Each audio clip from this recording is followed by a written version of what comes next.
Le 8 février 1250 va avoir lieu un événement assez important. C'est le moment où Saint-Louis va être prisonnier des Mamelouks. Alors il faut savoir que Saint-Louis est un roi de France, donc c'est le roi Louis IX, qui a à ce moment-là 35 ans, qui est connu pour sa piété, pour sa témérité, et qui va donc diriger les troupes croisées contre les musulmans. Alors il écrit d'abord une lettre au sultan d'Égypte, donc qui s'appelle Ayoub, afin de le menacer. Le sultan d'Égypte, Ayoub, est assez âgé, il est malade, fragilisé, et Saint-Louis est sûr de lui. Il lui écrit une lettre de menace pour lui dire donc qu'il va venir le combattre. Alors Saint-Louis, à la tête de ses hommes, va prendre très facilement la ville de Damiette, sans qu'il y ait de véritables combats. Puis il va arriver à Al-Mansoura.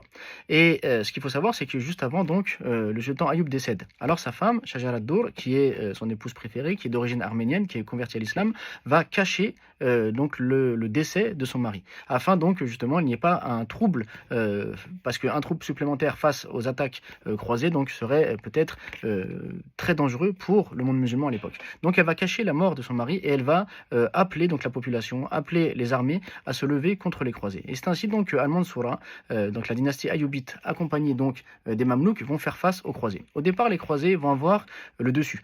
Et il va y avoir donc un général mamelouk qui s'appelle Baybar qui va réussir à inverser la tendance et donc les croisés vont perdre. Cette défaite va avoir un impact important sur les croisés puisqu'il va y avoir une famine et donc Saint-Louis et ses hommes vont être fragilisés. Et c'est ainsi que le 8 février 1250, eh bien Saint-Louis et certains de ses hommes sont faits prisonniers par les Mamelouks. Et donc, le 8 février est assez important puisque pour être libéré, eh bien Saint-Louis va devoir payer une rançon extrêmement importante, mais il va surtout devoir rendre Damiette aux musulmans, ville qu'il avait gagnée assez facilement, mais qu'il se doit maintenant de rendre aux musulmans. Alors, une fois qu'il a payé sa rançon, qu'il a rendu la ville, eh bien Saint-Louis va se réfugier à Acre, où il va se reposer un petit peu afin de rentrer chez lui. Et donc, ça va permettre aux Mamelouks de montrer leur puissance militaire. Ça va nous montrer donc un événement assez important, c'est que une femme musulmane donc va diriger le monde musulman à ce moment-là de manière tout à fait secrète et réussir donc son défi, à savoir donc protéger le monde musulman des croisés. Et ça va montrer aux croisés, et à Saint-Louis en particulier, qu'il est difficile de régner en Orient.